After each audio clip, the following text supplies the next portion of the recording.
Let me now take you across live to Tokyo. DD India's Shubhendu Ghosh is on the ground tracking all the developments related to the PM's visit. Well, good afternoon to you, Shubhendu.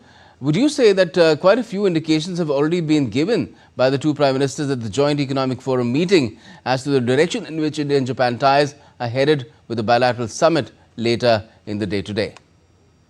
Absolutely, Gautam. Good evening from Tokyo, given the 3.5 hours time difference between the two capitals. Yes, it's an ambitious and expansive vision of India-Japan partnership that has been laid forward by the two leaders, Prime Minister Modi and Prime Minister Ishiba, at the economic meet.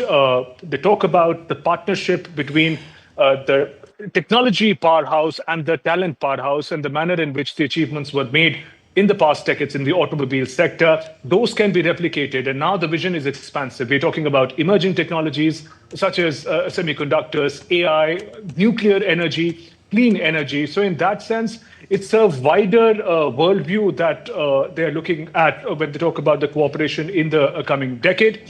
Prime Minister also mentioned about skilled workforce, a workforce that is tailor-made for Japan, addressing perhaps the concerns that Japan and India both have vis-a-vis their demographic realities. In that sense, the complementarities between India and Japan, their potential is being proposed to be harnessed by both the leaders. Now, what happens next is interesting because now these two leaders will engage again at the 15th India-Japan annual summit. What we saw in the afternoon was putting forth the vision of cooperation. But what are going to be the tangible manner in which that will come about? Will there be a mega investment announcement? Will the partnership be taken forward in areas where, in a more tangible manner, we'll get to learn about areas of cooperation?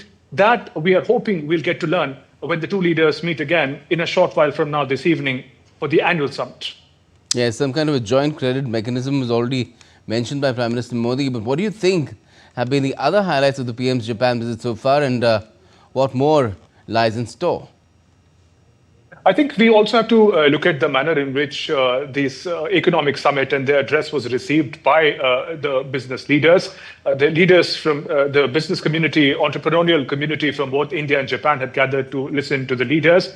Their expectations were in line with what was spoken by the leaders, particularly utilizing the demographic advantage that India has, utilizing the technology prowess that Japan brings to the table. In that sense, there appears to be great resonance in the political leadership and the business leadership of these countries.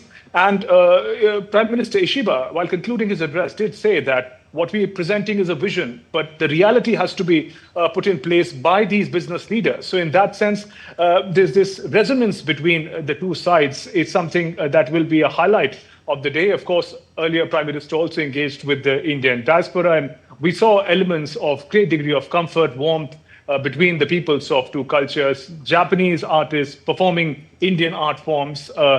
They're not just wonderful to look at, but I think they hide in them a deeper meaning of convergence of values, convergence of worldview, and convergence of a common idea of the future. Right.